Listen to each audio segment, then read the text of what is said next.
Are you on Instagram? I am. I Me never use it, but I am on Instagram. me too. I'm trying to, change some viewership up, trying to get some Yeah. clicks up, that whole deal. And away we go. What is up, Broncos country? It is Thanksgiving Eve here in the magical land of orange and blue. It's Wednesday, which means it's time for a special Thanksgiving edition of Mile High Insiders. I'm Luke Patterson. You could get at me over on X at Luke Patterson LP. Joined with me as always, Scott Kennedy at Scout Kennedy. I don't know who this guy is. Uh, Maybe he got the memo about the midnight navy blue uniforms on Monday night, looking sharp. He is the one, the only, my good friend, one half of MHI, Thomas Hall. How we doing, Tom? You looking sharp? Yeah, I took the beard off, cut the hair. I'm feeling younger. It's time for a new era to come into Broncos country. So We're here I having am, feeling we're good. having we're having a crisis of some sort. We're gonna get you through it. I hope you didn't lose your strength, but no, No, I'm still as weak as ever. no, never weak, man. Always strong, just like Broncos country out on the stream. I see you guys. We've got a huge show that we're going to get to. We're going to get to some Raiders leftovers. We're going to get news of the day here in Broncos country. We're also going to get to a preview of the Cleveland Browns versus your Denver Broncos on Monday Night Football. But before we do that, let's say what's up to some of the folks in the channel. You got David Yonkin kicking us off with a happy turkey day, everybody. Hope we keep the momentum going. Hope we can get Zach Allen back as well. Tom, we talked about this all off season, beating the Raiders, ending the streak. You finally do it. Not only do the Broncos do it, they sweep the Raiders. They get a pivotal win, AFC West. What'd you make of the Raiders and the Broncos last Sunday as Bo Nix continues to lift this team up? Well, it was something that had to happen. You got to beat those weaker teams, even in your division, and they hadn't been doing that. They actually had not been taking care of business in their division, and that's why this losing streak was way it was. So now they've taken care of the Raiders. They've got to figure out a way to split it with the Chiefs and the Chargers, and then they'll be sitting in a good spot. So it was great. I mean, to beat the Raiders, the arch rival Raiders, it's always great. To sweep them, it's even better.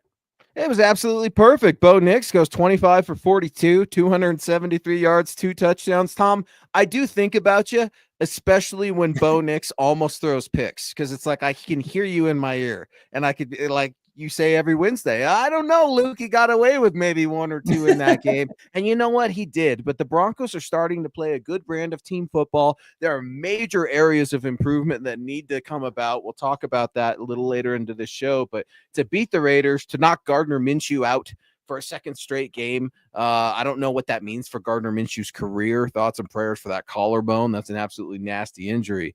But I'm pumped, man. I'm absolutely pumped. Just like Phil McLaughlin coming in here. Facebook stars, appreciate the donation, Phil. Who is that executive with you, Luke? I don't know. I think I got to start calling him Mr. Hall. Phil, I don't know if it's Tom or Thomas anymore. We've got Mr. Hall up in the house, just like we have David McGrath in the house. What's up? Great evening, Broncos country. Luke, Tom, and Deacon Scott. Happy Thanksgiving. Hashtag 10 and 7. Let's go, Bo. A generous $5 super over on YouTube. Thanks, David, and happy Thanksgiving to you and your family. Thank you for your service, and try to recognize all of our veterans and all the men and women currently serving that can't celebrate Thanksgiving on American soil. We appreciate you guys so very much.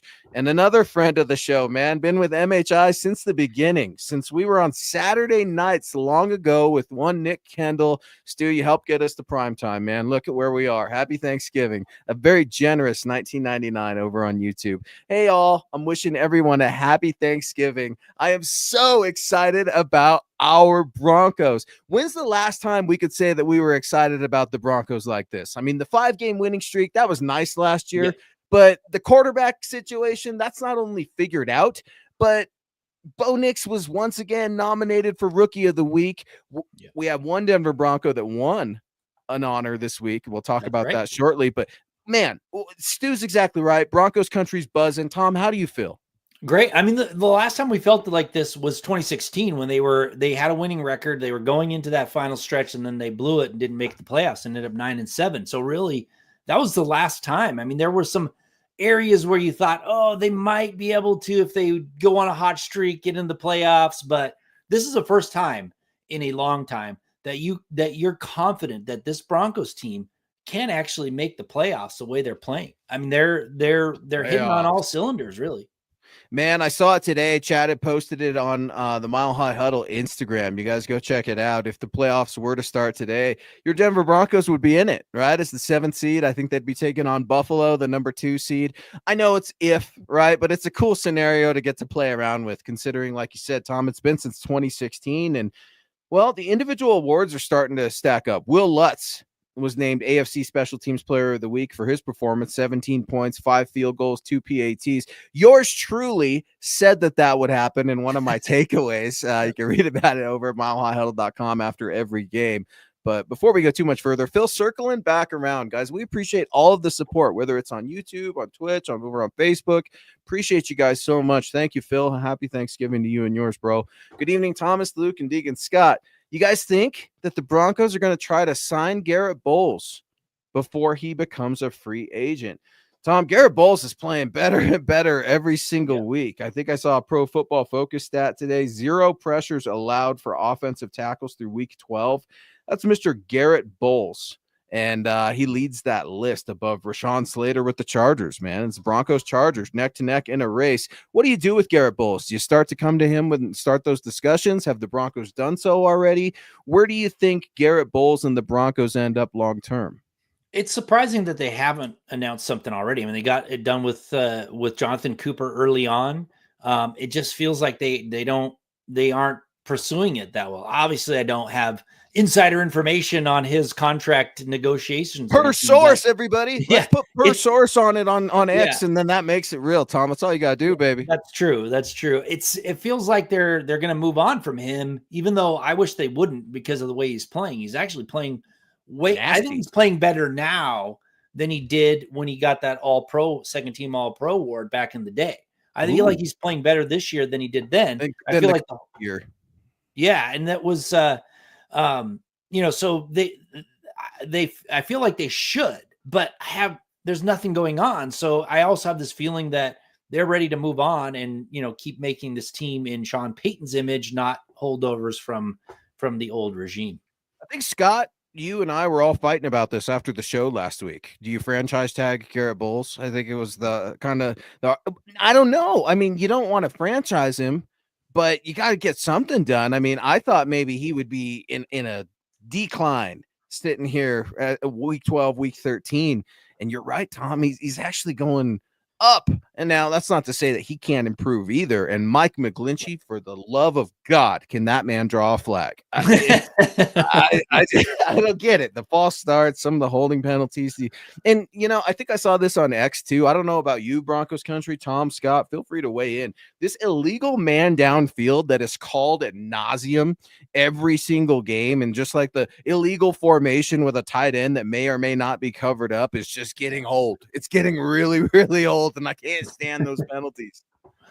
Yeah, I know it's crazy. And the way that the offensive tackles are lining up now so far back that you can't tell if the tight end is covering them up or not, who should be on the line. It's getting to be they're pushing the boundaries so far that it's kind of muddling the where they should be lining up. And it's interesting because it's funny because I've been logging stats, as you know, trying to get the stats thing going. And it's hard to teach people, okay, this is how they should line up. I know it doesn't look like it, but this is how they should line up. So this is where you need to put them in the and it's the diagram.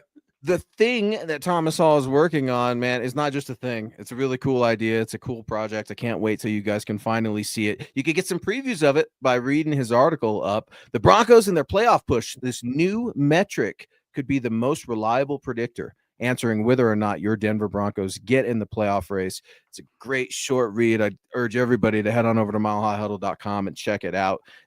Pumping out right now. Our guy Gary Palmer, 1999. Hi, Thomas, Luke, and Scott. Happy Thanksgiving.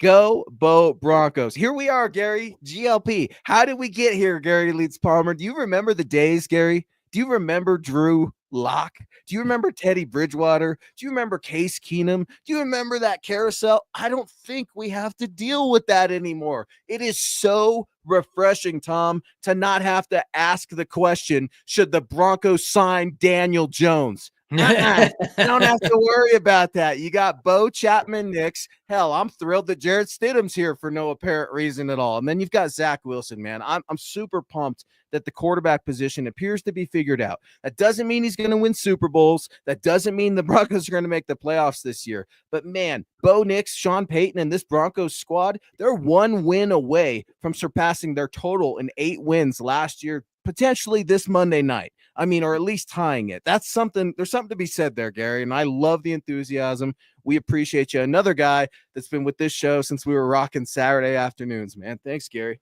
Yeah. And on top of it, to match the win total with a young roster that's unproven, that in and of itself is an accomplishment. I actually think they're going to end up maybe 2 games better than last year. The way they're playing, the trajectory that Bo Nix is on, and the upcoming opponents. I think they got 10 wins, and I think you're going to be right, Luke, when the season ends. I was just, you can't give me too much credit because you make this big head even bigger. I had them at 9-8. I hate to say it. You know? I thought you had a 10-7. No, I had them at 9-8. Now I'm going to let you, you don't have to correct me. We can say it was 10-7, but no, that was actually 10-7 was Scott's prediction for the Falcons. I wrote that down. I wrote all our predictions down. I like to go back and look at them. Well, I'm wrong. I'm usually wrong all the time. I'm thinking this is the year, Russell Wilson. Here, honey, here's a Russell Wilson jersey. So we all take our L's, man. But finally, some dubs are starting to get there. And look, I know it's not a huge deal for kicker Wil Lutz to be named AFC Special Teams Player of the Week.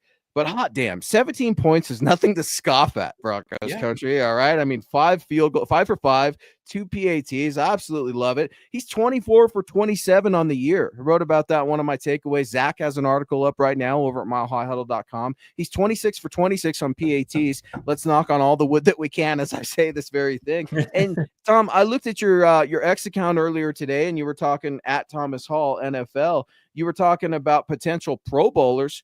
Wil Lutz could be a potential Pro Bowl kicker. I think he's in the running with Chris Boswell and possibly the Chargers kicker, if memory serves. Zach breaks it all down in his article at milehighhuddle.com. I was actually talking about all pros. I kind of like dismiss Pro Bowls because it's a popularity contest now. It's not like it used to be 25 years ago. I was talking all pro. I don't think Wil Lutz will be an all pro, but there are 3 definite Broncos that should win an all pro or at least be very, very close. And that's what I was talking about. And I mean, Pat Surtain, I think should get an all pro. I also think Nick Benito should slide into like a second team all pro, and Quinn Miners, man, is playing so good. He should get an all pro award. There's others that are in the conversation, but I think those are the legitimate 3. Broncos are full of underdogs that nobody saw this sort of a season coming. And guys, speaking of underdogs, Underdog is the place to play if you're a sports fan looking to win money while watching sports. Join over 5 million fans who are already playing on Underdog. With their pick'em game, you could win money by making entries with your favorite players. Compete against other players just by selecting higher or lower on 2 or more player stats, and you could win up to 1,000 times your money. So turn every touchdown into a win with Underdog. And with their champs game, you could win up to 1,000 times your money just by choosing higher or lower on player stats like passing yards, interceptions, touchdowns, and much more.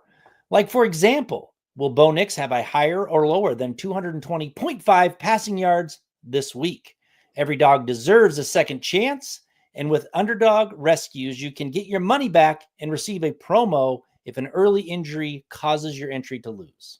Boom. Download the Underdog app today. Use code MHuddle to get up to $1,000 in bonus cash instantly. Again, download the Underdog app today. Use our code MHuddle to get up to $1,000 in bonus cash instantly. Every player, every touchdown, just select higher or lower on Underdog. Must be 18 plus, 19 plus, Alabama, Nebraska, 19 plus in Colorado for some games, 21 plus Massachusetts and Arizona, and present in a state where Underdog Fantasy operates. Terms apply. Void in Colorado. Concerned with your play? Call 1-800-GAMBLER or visit ncpgambling.org. Arizona is 1-800-NEXT-STEP or text next step to 53342. New York, call the 24/7 Hope line at 1-877-8-HOPE-NY or text HOPE-NY.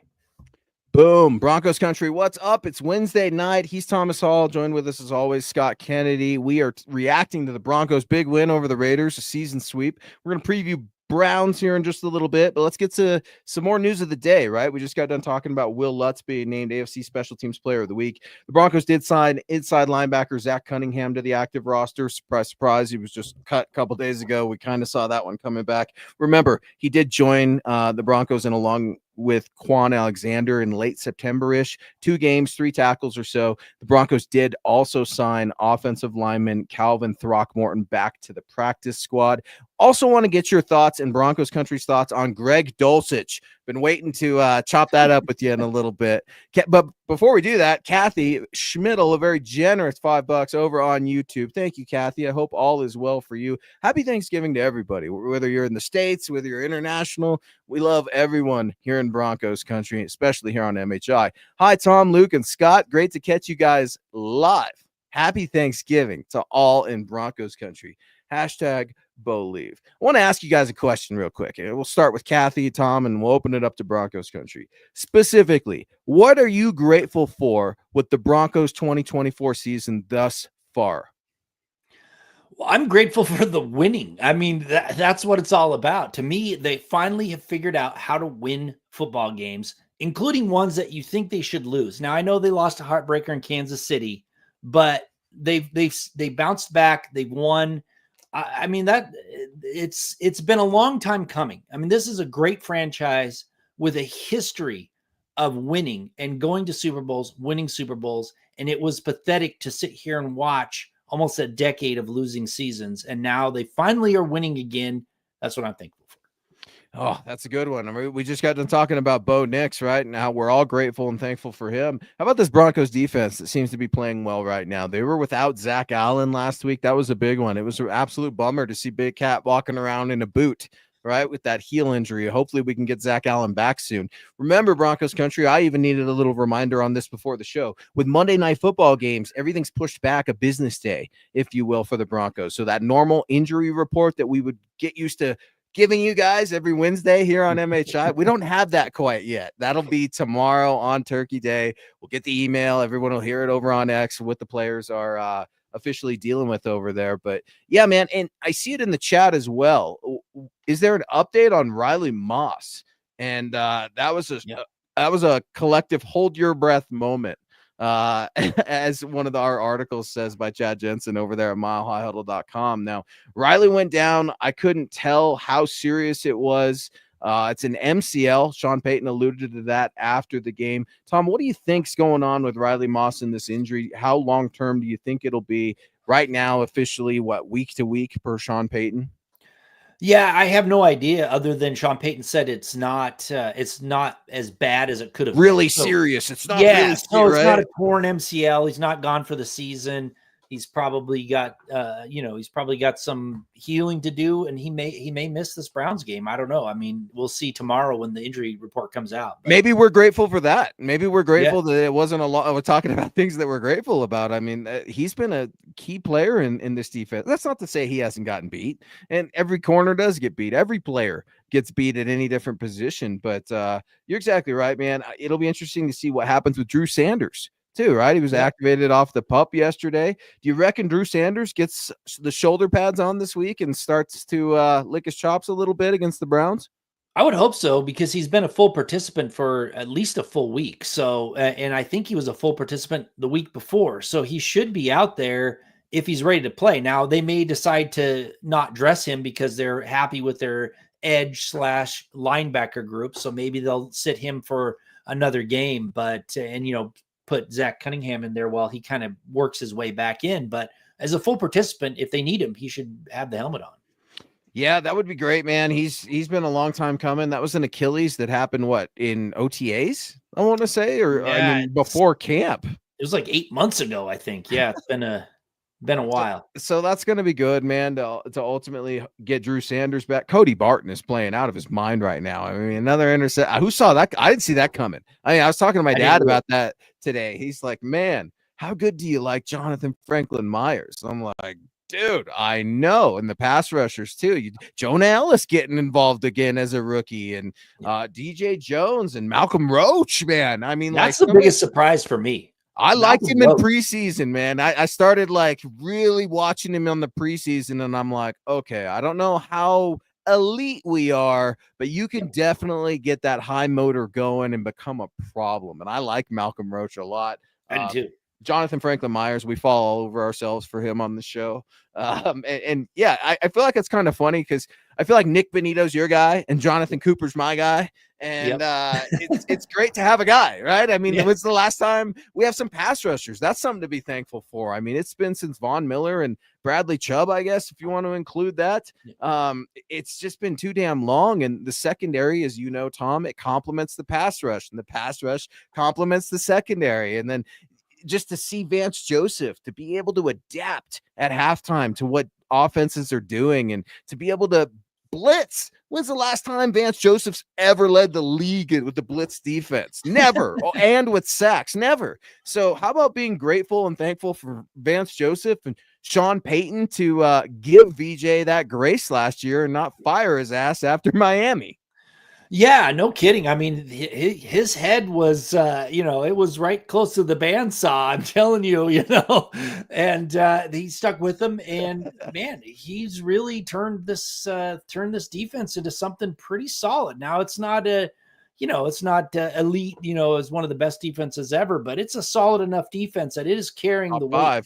It's carrying the weight of this team, and that was a huge surprise. I was not a big Vance Joseph guy, as you know. And so for him, it's a surprise to me that he is coaching on game day so well. I knew he was a good coach, during practice, getting people set up, but game day was where he struggled, and he's been lights out for the most part. A few hiccups here and there, but man, he's been calling a great defense. Speaking of struggles, what's going on with the Broncos' bipolar running back room? I've given them that diagnosis last week here on this very show. I mean, I have no idea what to make of the Broncos' run game. I mean, Jaleel McLaughlin, he was the lead rusher in that game with 7 attempts for 44 yards. The longest run, Tom, of the game, 18 yards by Jaleel McLaughlin. Running the ball is something that's important to Sean Payton. Why can't the Broncos figure out a way to do it week in and week out? I don't know. It's a surprise, especially against a defense that has been porous against the run all year. Right? Like, that's the one thing that they really need to figure out down this over these last 6 games, because once you get into the playoffs, you really need to have a solid running game. I mean, you don't have to have it, but if you want to go somewhere, you really need a solid run game. And it's not that it's any one guy. None of them are really stepping up, but even as a collective group, I mean, I don't how many yards did they have total against the Raiders? Like 80 something. I can't even remember, but it was way below what the defense for the Raiders has been giving up all season long. So that's something they've got to figure out, and how they do that, what they've got to do, I'm not really sure. But 63 total rushing yards. They got 5 first downs by rushing it out of their 19. I mean, it's just, and it's been like this all year, right? I mean, okay. So you go to New Orleans and you kick the dog bleep out of a dog bleep team who, all right. That aside, the first career game that Javonte Williams had multiple touchdowns, by the way, that aside, you're really not seeing anything special or, dare I say, productive from this run game. And it really bothers me and it really annoys me, because it truly is putting all the pressure on Bo Nix and the receivers. And I'm afraid you can't quite count on all of your receivers.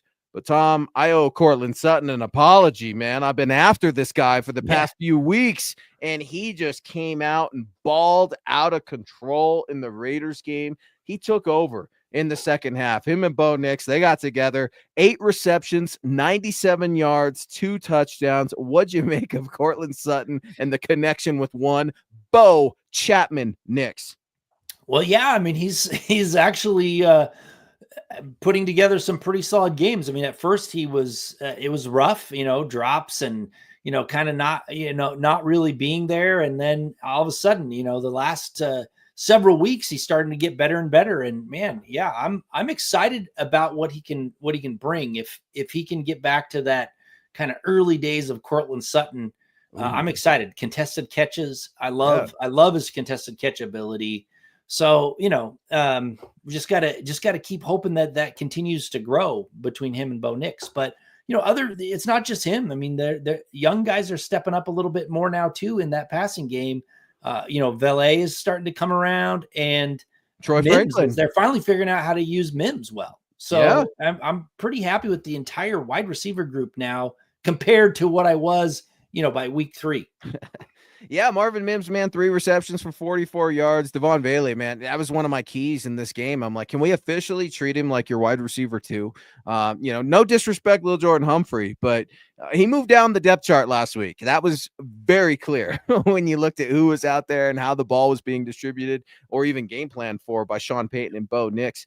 Troy Franklin, 2 receptions for 31 yards. I like to see that as well. It's nice to see Bo connect with whoever. I guess the tight end room's a lot like the running back room, Tom, where it's kind of a committee thing. We're not going to use it a ton. The fullback gets used a lot. Michael Burton, you get his name called a lot more than any of the other Broncos tight ends, and Adam Troutman, Lucas Kroll, if they're out there. Their snap counts relatively low unless they're blocking. But I did like what the Broncos attempted to do, and I'd say they did it pretty damn well against Max Crosby, right? They're bringing in a 6th offensive lineman in Matt Pert. They're chipping them with running backs. They're chipping them with tight ends. 1 quarterback hit, 0 sacks for Max Crosby. Do the Broncos have a similar position when they're facing, I don't know, the AFC Defensive Player of the Week and Myles Garrett on Monday night? Yeah, you would hope so. I mean, you would hope so. But yeah, I thought their game planning was well drawn up, and I think how they utilized, when I was talking about Marvin Mims, throwing it to him in the backfield, and it was these different play calling that I think surprised the Raiders a lot. They weren't in position, and I think that was to the Broncos' advantage. And then, of course, the only player on their defense that can wreck a game, they handled him quite well. Is Josh Reynolds coming back this week? I don't know, Phil. The injury report will be interesting tomorrow. That's somewhat of an indicator. Sean Payton has been really interesting with the way, I don't want to say he's rushing players back, but you remember the Saints game when like Mike McGlinchey was just coming back to practice and he was listed as questionable? I didn't see him just rolling him in there. And they did, and they've done that with a few other players as well. I wonder if Josh Reynolds could get involved. Again, I don't know how much of a rush it is, considering, like you said, Tom, Marvin Mims starting to get involved. Troy Franklin's involved. You got this budding star in Devon Bailey, man. I mean, rookie from Utah. Who saw this coming? This type of connection is awesome, and it makes you wonder what the future looks like for the Broncos and their positions of skill, if you will, the skill players.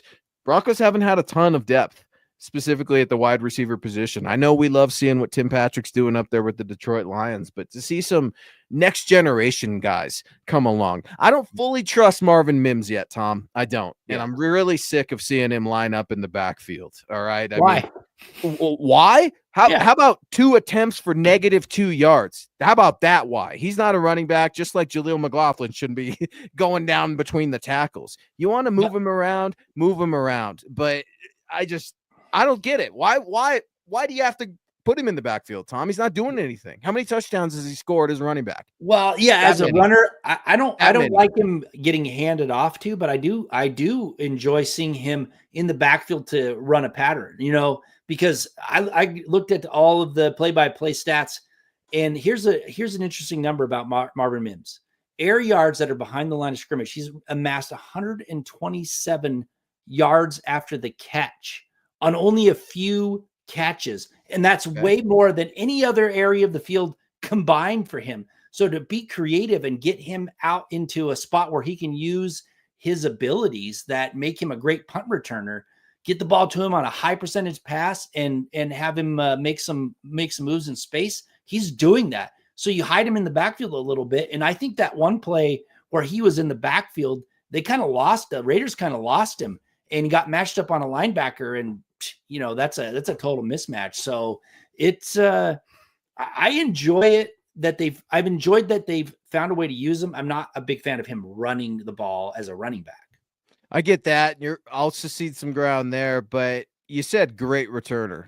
0 touchdowns in the return game. I'm not gonna call him a great returner. He's okay. He's putting the ball in good position, but I just don't trust him yet. He hasn't earned my trust.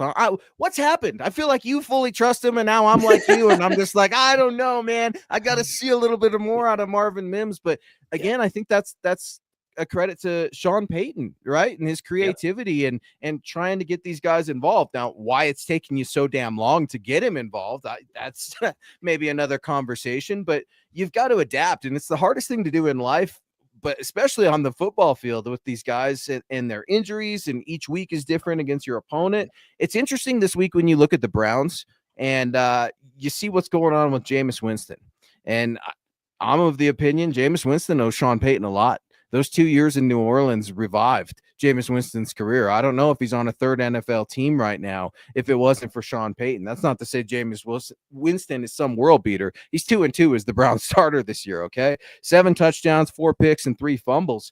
What do you make of the Jameis story right now? Everywhere you look, there's something about Jameis Winston, and I can't figure out why, considering the the Browns have only won 3 games. Yeah, he's a good interview, I guess. He's got the gift of gab. What the hell is it about Jameis Winston that's so damn special? Yeah, he's quirky and people find it fun, I guess. And everybody loves, the comeback story or the feel good story, which is what he is. I mean, he first round draft choice that, was a turnover machine. And then he, kind of turned it around and he's playing better. I still don't trust that he's not going to turn the ball over a bunch, because that's kind of his nature. But yeah, I mean, right now he's playing okay. I mean, I'm not going to knock him, but I just don't, I don't trust him. I think he's ready to throw a pick at the worst time, and that's coming up. Yeah, Scott's reminded us too. It's really, people love the ascent, the fall, and then the ascent, the climb back to the mountain, right? Isn't that the old thing? Let's always just get back and start climbing. And speaking of climbing, man, always climbing those hills, giving us all the love.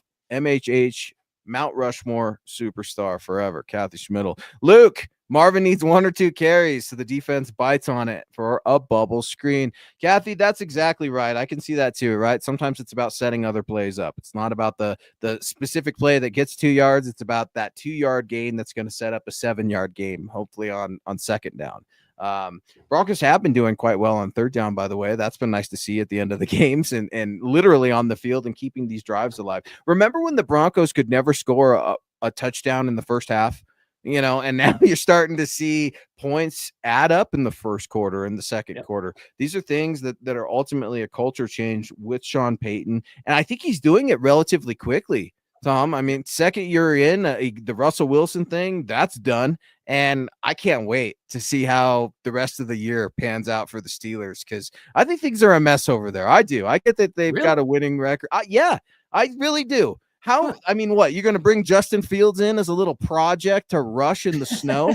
Give me a break. And I'm not a Justin Fields fan either, but we're seeing a lot of the same stuff out of Russell Wilson, folks, that we saw last year. He turns his back to the line of scrimmage and retreats backwards for sacks. He fumbles the football. He does turn it over. George Pickens is playing out of his mind. And I give Russ his due, man. He has played some good football this year. But Steelers, just wait. I'm telling you, it's coming, and things crumble within before they eventually crumble on the field. I guess I know that we're getting off the Broncos topic, but I really respect Tomlin as a coach. I think he keeps those players in order way better than people give him credit for, and he focuses that team, because you look at these people that leave, like the diva wide receivers that go somewhere else. They're nothing but problems for their next team. And it wasn't as bad when it was under his control. So, I mean, I think Tomlin doesn't get enough credit for not just being a good coach, but a really good leader and keeping that locker room together, even when, as you say, Russell Wilson's still doing the same thing that he did before. But they've only got 2 losses, right? I mean, they're pretty solid team. They came in here and beat the Broncos. So, and who did that? Who beat the Broncos, by the way? Because last I checked, Russ was carrying a clipboard. I was there. I was there. I think it was the kicker and the defense mostly, but yeah, and the offense was atrocious for the Broncos, by the way. And you're right. I mean, Mike Tomlin, I respect Mike Tomlin, but we all know what's coming. And what's coming is a locker room divided, if it's not already divided. I mean, you already kind of did that when you benched Justin Fields for no damn reason at all. And he's the head coach. He is within his right to do whatever the hell he wants. Don't get me wrong. But for Cleveland to beat the Steelers 24-19, and man, and it was like their Super Bowl. You know how it is. It was a big deal, man. And I watched that game knowing Cleveland was on the schedule, and I'm thinking, yeah, gotta give Cleveland some respect, man. Especially Myles Garrett, AFC Defensive Player of the Week. And the guy's an animal. Yeah. No, I mean, you'll see, but winning always kind of hides everything. If they were losing, then it would be a massive disaster. But they're winning and they're in the playoff race. So, you only can hope that some of these teams that are ahead of the Broncos, like the Steelers, like the Chargers, they start losing a few games. I think the Chargers are a little bit more susceptible to dropping a few than the other teams, but I think the Broncos are in a race for the 7th seed, and that's kind of how it's going to shake out. But I also think that they may be a little harder to handle in the playoffs than people give them credit for. Boom. Ralph Bracegirdle coming in over on Facebook. Thanks for the support over on Facebook, Ralph. Really, really appreciate it, man. What's up, Luke and Tom? I'm late to this party. It's a big week of football coming up, but our Broncos are the grand finale. Ralph, I love this observation from you, man, because you're saying out loud how we all feel. And I like Monday night games, man. I'm selfish about it. You know why? Because it means I don't have to work on Sunday this weekend. But it means I'm going to be up late writing my takeaways on Monday night. You can read about them over at myhighhuddle.com. Chad and Zach and Scott will rock the pod after as well. I like it, man, because all eyes are on you. Yeah, no matter what happens at work on Monday, you've got the Broncos coming for you at Monday night. Then you've got the Broncos debuting their new midnight collection, right, Ralph? The navy blues are going to be out there, but those beautiful pearl white helmets, man. Did you see any of the pictures today, Tom, out there in practice? Snow's falling a little bit in Denver, and man, they look sharp. I'm not going to say they look as sharp as the one with the D. That's the best one ever, but yeah. I am excited to see the blues. I'm not as a big fan of the white helmet. I don't know. People like the white helmet. I'm not a big fan of it, and I know people are probably going to hate me for that, but yeah. We do hate you for that, Tom. You're exactly right. How dare you? First you cut your hair, then you shave the beard. Now you hate the Broncos white helmet. I hear you, man. It's a lot all too soon, maybe, right? Like all of a sudden we're used to one thing, and then the Broncos are just like, here's 15 uniforms. You're the University of Oregon now, and we're getting used to all these new things. No, man, it's exciting. Why is it exciting for me? I could give a rip that they're blue, to be honest with you. I really could. I don't give a gee whiz. I think the 77 throwbacks should be the uniforms moving forward, whether it's home or away. We could figure that out. However, none of that matters unless the Broncos are relevant. None of it matters unless they're in the playoff race. That's why I care. It just adds that little extra flair to it.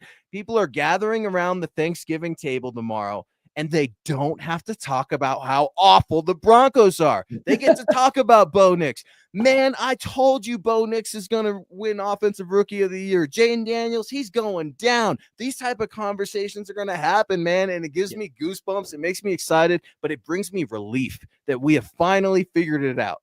Yeah, and this Monday night game is kind of a big test. I mean, the Browns have won some pretty tough games. I know they're not in the playoff hunt. Two big upsets, Tom. That's right. The Steelers 24-19, and then they beat the Ravens 29-24 earlier this season. So you're right. So it's they're not a joke. I mean, they're not winning. They're not a winning team, but they can come in and win some games. So in prime time, let's see how the Broncos handle the Browns, and that's going to they've passed a lot of tests so far. I think that one test was, how did they bounce back from getting blown out by the Ravens? Heartbreaking loss to the Chiefs. So how did they bounce back from that? They kicked the tail out of the Falcons, right? And then they swept the Raiders. They're starting to prove that they belong. Now it's going to be prime time against a team that has upset some good teams. Are they going to come through? And that's another question that they can answer. And if they answer that on Monday night, if they win, people better start believing that the Broncos are, a serious threat in the playoffs. And, they're they're a solid all around team right now. It's looking good for the Denver Broncos, but they have to take care of business, Tom. You're exactly right, man. Like, it's these type of games. There's every game now is a must-win game. I mean, look, folks, look at the standings. Things can flip in the AFC North. I don't know what the AFC West is going to look like. Pretty competitive with what's going on with the Chargers right now, but hot damn, it's relevant, and I'm here for all of it. Phil weighing back in again over on Facebook, man. Thank you so much, and happy Thanksgiving. We're thankful for you, Phil. We're thankful for Broncos country. We're thankful for everybody watching. Thank you for making this show go. Maybe it's just me, but I'm not sold on Luke Wattenberg. What do you guys think about Zach Cunningham being brought up? With the Cunningham thing, as you ask that question, Phil, I'm kind of wondering if they're going to give Drew Sanders another week, maybe, to figure it out before he's activated. If they're bringing up inside linebacker Zach Cunningham, I don't know how many more spots they would have available. And they do roster Olympics every Friday and Saturday night, right, Tom? I mean, it's like we get the emails every Friday, Saturday night. Here's what we did. We elevated, we decreased, we signed, we re-signed. Luke Wattenberg, that's an interesting one, man, because I think Luke Wattenberg and Alex Forsythe, while they're different players, both are below average. I don't have an answer at the center position yet, but I'm with you, Phil. I'm not necessarily a Luke Wattenberg fan. I think the weakness of the offensive line right now is undoubtedly at the center and the right tackle position. Yeah, absolutely. I mean, collectively, the team is the offensive line is playing quite well, so you can't knock them. But you're right. I mean, Wattenberg is probably they could upgrade from him. He's been in the league for a while. He's not, not anything special. He's an average starter at best. They can upgrade there.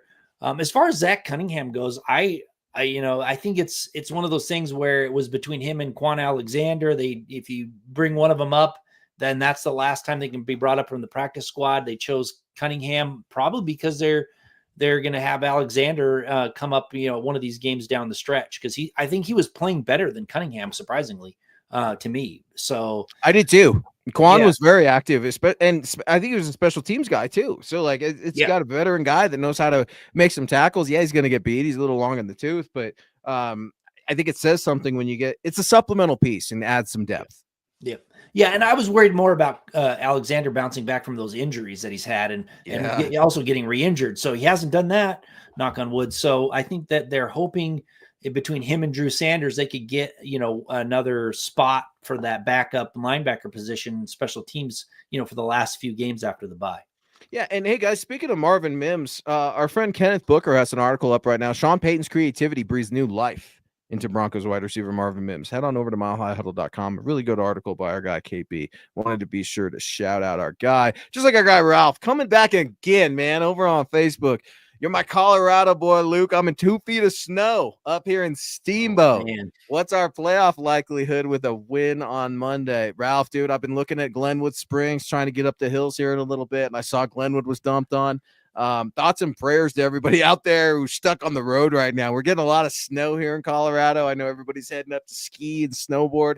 Hopefully you can have a great Thanksgiving with your family, man. I love the snow right now. It's a blast, dude. It's football weather Monday night. I don't know what the forecast looks like. I don't think that's going to be dumping or anything like that, but it's going to be cold. And I was happy to see, Ralph, that the Broncos practiced outside today, and they're trying to get this team, dare I say, used to what playoff football could look like down the road in January. Is some cold games unless you're playing in a stadium. What's our playoff likelihood with a win on Monday? Tom, you're the stats guy. You're supposed to be able to fire this answer out, right? So damn quick. I don't know what they would look like, man, but I can tell you that it matters big, especially being an AFC opponent, right? And let's not forget, these two franchises have some history with the Cleveland Browns and the Denver Broncos, specifically with John Elway, quarterback, right? And it makes me wonder a little bit if we're going to see another record-breaking performance from another Broncos quarterback on Monday night, because Bo just continues to shatter all these records I didn't know stood and surpass every bit of expectation that we continue to give him. He's playing a confident brand of football that is exciting Broncos country about the potential of the playoffs. Yeah, I don't know what the playoff, the probability is. If they win on Monday, it's probably going to be close to the neighborhood of 90%, because the teams that are trailing them would almost have to run the table over the end of the season in order to surpass the Broncos win total. And the Broncos don't have to do that. So if they go in their bye with 8 wins, they're sitting pretty. And yeah, I know they post these percentages, the probabilities, but it's got to be close to 90% with a win, I think, because they're just, that means that the 3 teams that are behind them, Miami, Indy, and the Bengals, just have too much ground to make up, and the Broncos would have to really stumble in the last 4 games. You know why you need a win also, Ralph? Because you're heading into your bye week, baby. Nothing's better heading into the bye than with a dub. And you're officially, on a 3-game winning streak? If that's the case, you beat the Browns, man. It's a 3-game winning streak. You're literally starting the month of December with a dub, and you get to rest, man. After that, and you're going to need that damn rest now that the Broncos and the Chargers game got flexed. What was that, week 15, 16, something like that, to Thursday night. So, yeah, this is interesting, man. I mean, how about that? Being grateful and thankful. We're talking about what we're thankful for here on MHI in Broncos country. 2 primetime games turned into 3. That I'll take it. You know what I mean? It kind of sucks for people that are dealing with the tickets issues who've already spent money on a certain day, and I don't know what that looks like. But I'm excited for a 3rd primetime game after Monday Night Football, and it's against the Chargers, man. And that game could mean everything. When you look at the end of the race, I just can't believe it, man. I can't believe we're in week 13 after this is bye, and the Broncos have 5 more games. And that's it for the regular season. That's a wrap. And the bye is surprising. I mean, that late in the season, and as healthy as the Broncos have been, knock on wood, they get their bye, and they're going to get more. They're going to kind of heal up, and they're going to be able to play those last few games relatively healthy, if nothing goes too wrong in this Monday Night Football game. Which, again, health in the NFL is a great equalizer. So to me, the Broncos are they're in the driver's seat, especially if they win against the Browns. I don't think the other teams can catch them. My guy DeAndre coming in here trying to spoil my article that's coming out on this Friday. I don't know. It might come out Friday, Saturday. Remember, we're 1 day back with Monday Night Football, so stay tuned over Huddle.com. I just wrote it, DeAndre, actually, before the show got done, asking what is the key to the game on Monday Night Football for the Broncos to win. Well, I've got 3 of them. I'll give you one, and it's the very obvious one, and everybody's talking about it on social media. I give a different twist to it, but you've got former teammates squaring off, and Pat Surtain and Jerry Jeudy. It'll be interesting to see how much Pat Surtain is on Jerry Jeudy. Elijah Moore has been a good receiving threat at times for the Cleveland Browns also when you turn on the film. But PS2 versus Jerry Jeudy. I've seen plenty of these matchups at practice, over at camp, and I usually know how they go. And PS2 usually gets the upside of Jerry Jeudy. I'm excited for this matchup. I think PS2 is going to shut Jerry Jeudy down. They're a different caliber type of receiver. Jerry Jeudy has been moving the ball. He does have some first downs to his name, but 2 touchdowns on the season. He's fairly underwhelming. 45 receptions, 645 yards, nothing to scoff at, but nothing I'm impressed with either. Jameis Winston's going to take all kinds of unnecessary chances, and I can't wait until he tries to get the ball to Jeudy, and PS2 picks that ball right out the air. DeAndre, Pat Surtain, one of my keys to victory. That's awesome. Yeah, it's funny. The Jerry Jeudy has a good game, and then you see Broncos fans coming out of the word work like, what the heck? We got rid of Jerry Jeudy, and I'm like, and I look at his stats. I'm like, he's on pace to have not even his best year. He's a first-round bust. And what's wrong with saying it's a first-round bust? Just like Jalen Reagor was a bust too. All right, there's nothing wrong with saying that a guy is a bust, and he's a decent player, but he's just another guy. And Chase, I hear you. Judy's been having a good season. You think he'll hold up against this defense? No, I don't. You know why I don't think so? Because I think he's soft. I think he's soft on the field, and I think he's soft with his mentality and how he approaches the game. He's the perfect Cleveland Brown. Yeah. I mean, based on what I saw from him in Denver, he doesn't have the mental makeup to go in and be like upset about the Broncos and how he got, let go and sent packing and all that. I don't know if he has it in him. That's the thing. Maybe he does, and he could surprise me. But just from what I've seen about how he presented himself and how he carried himself and the, lack of mental focus, I don't know if he's going to come through or not, especially against someone like Pat Surtain. If it's against, some average cornerback that, may not be playing next year, fine.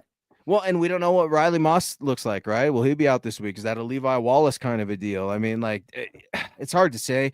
And Scott's exactly right. You know, he puts up these numbers when it doesn't really matter. He's kind of like the fantasy guy. Like, it's not going to win you. He's not going to win you a game, like an actual game on the field, but he's going to make your fantasy football team get 12 or 13 points.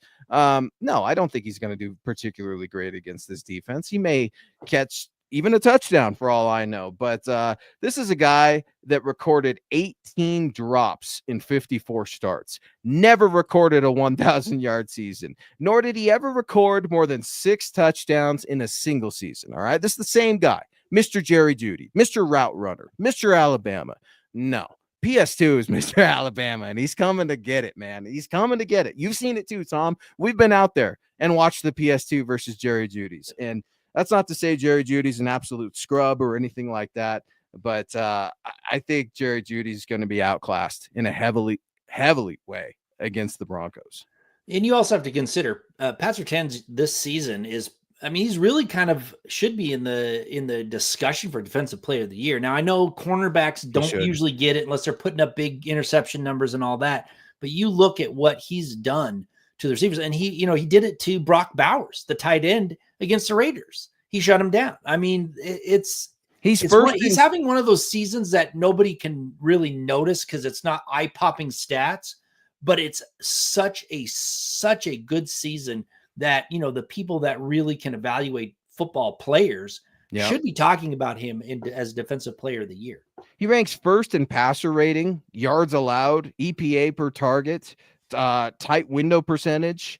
What else? Target rate, yards after the catch. I mean, receptions allowed, he's second with 21. I mean, this guy is playing out of his mind, Pat Surtain, right now. And speaking of Justin Fields, again, aren't you glad we took Pat Surtain over Justin Fields? George Payton over there doing victory laps, saying, I told you it would take a little while, and George would eventually need some help, right? It's a collective effort. That's why this team game of football is just so difficult to find success in earning a championship, because not only do you have to collect the roster and put the right roster together, ownership has to put the right front office together. You've got to get the right coach, and all of that still remains to be seen with the Broncos. But for all intents and purposes, man, things are looking up here in Broncos country, and I'm super excited about it. I'm not even thrilled to see the PS2 Jerry Jeudy matchup, just because I think it's going to be that dominant for PS2, to be honest with you. I just, it's not one of those things like, ooh, I can't wait for the Broncos to come in here and get their revenge on Jerry Jeudy. It's literally, I don't give a rip about Jerry Jeudy, and I don't think a lot of other people do either.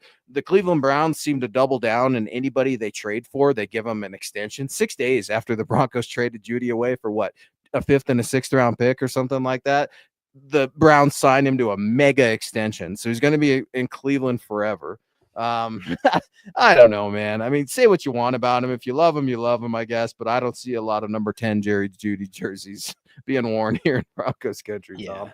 I mean, and that comes with the territory. If you're a first round receiver that never, or a first round pick that never really made a difference, then you're kind of forgotten about. So it's Kathy's right. He's after the bag, not the ring. And there's nothing wrong with that either. I mean, like, you got to be a professional. He's got a family. I'm not ever going to knock a guy for wanting a good contract or wanting money or wanting good things for his family. That'd be silly. But look at Ralph. I like this one.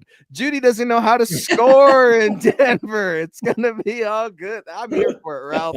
I am super petty when it comes to these former Broncos that we had to kick off the team, if you will. Look at this little Star Wars question.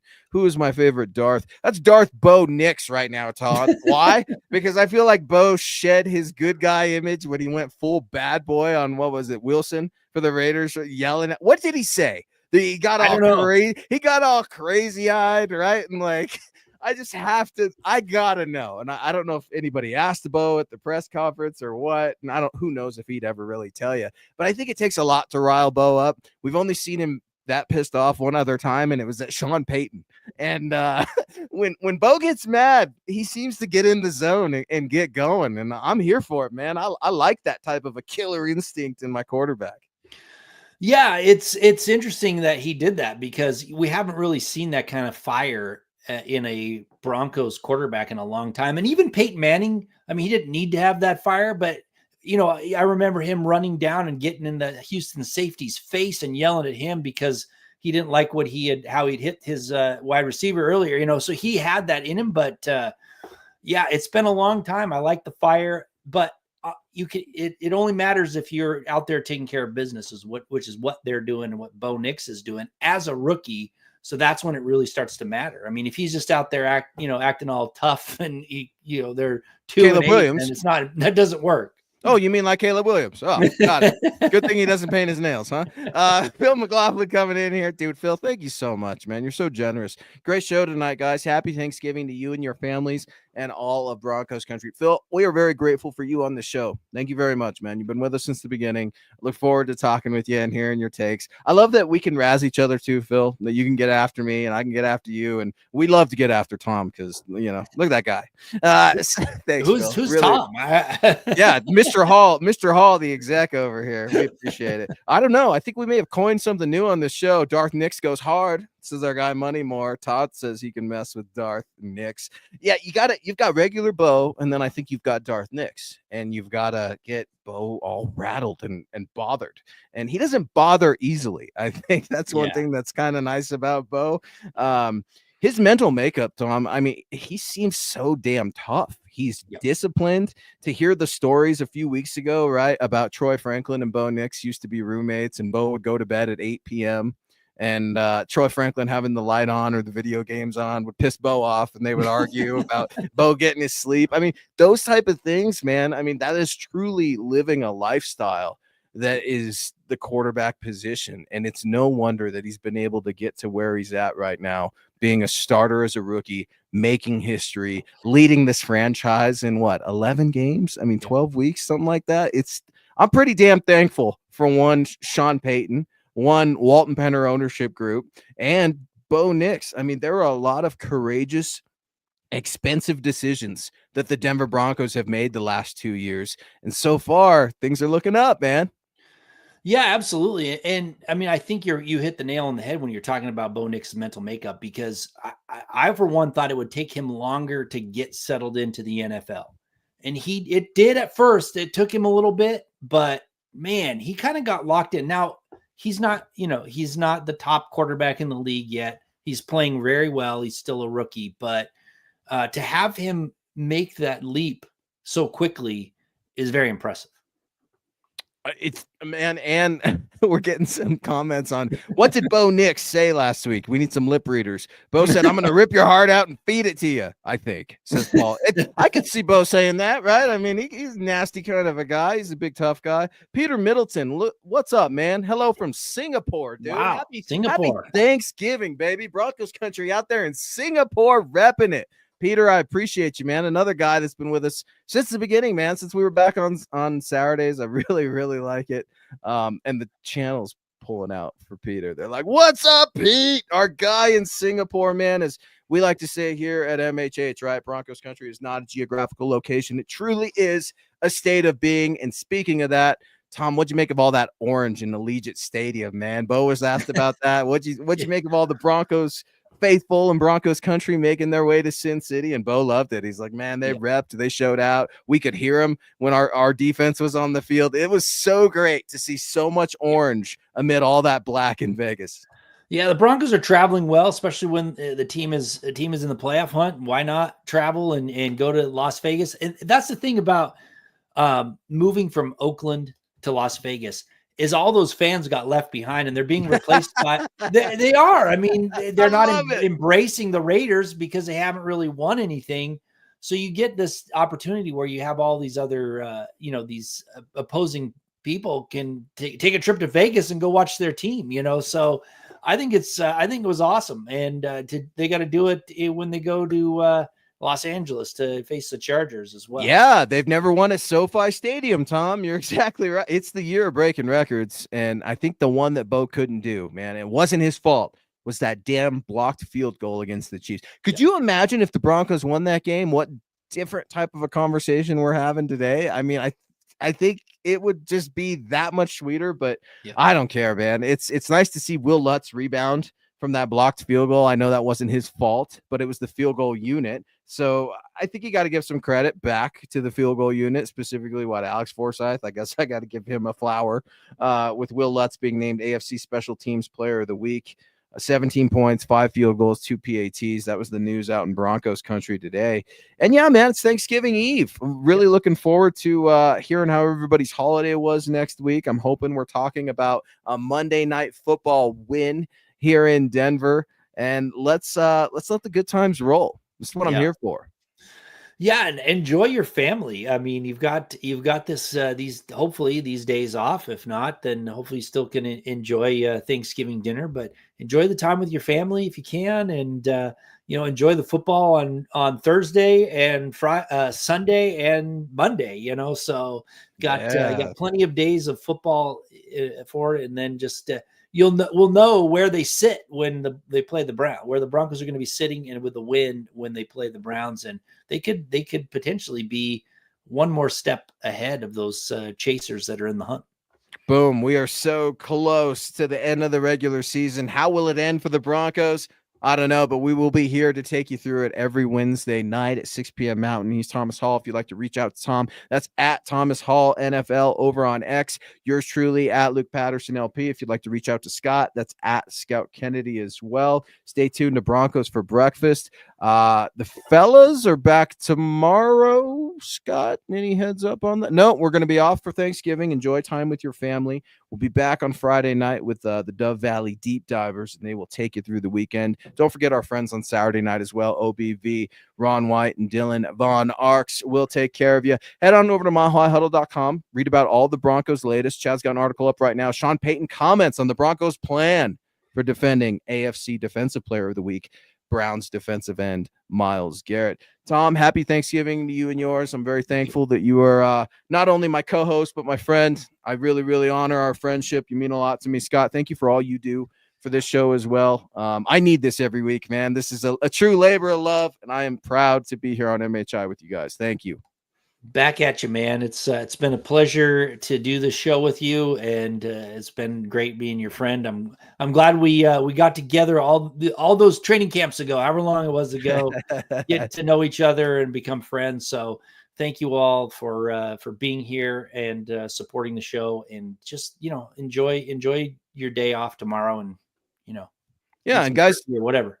Yeah, and tune back in. I put my foot in my mouth as I usually do here every Wednesday night. Mile High Podcast with Chad and Zach will be Thursday night at 6:15 Central. We appreciate all of you guys. Broncos country, sit tight this weekend. Enjoy your families. Stay safe out there. Into Monday Night Football. This is the way. This is the way.